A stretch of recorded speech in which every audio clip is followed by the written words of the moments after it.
చేసెను. దేవుని దాసుని భార్యను ఎవరైనా ముట్టాలని చూస్తే వారే శాపం పాలు అవుతారు.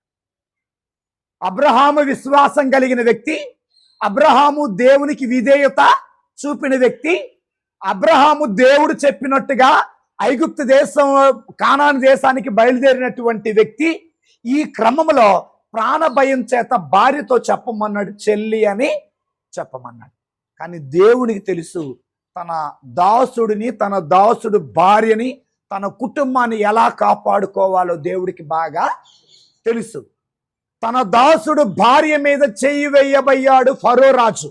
అప్పుడు దేవుడు అంటాడు, ఫరో, నా దాసుడు అబ్రహాము భార్య మీద చెయ్యి వెయ్యమాక, అందుకే నీ కుటుంబం రోగాలు పాలు అయ్యింది.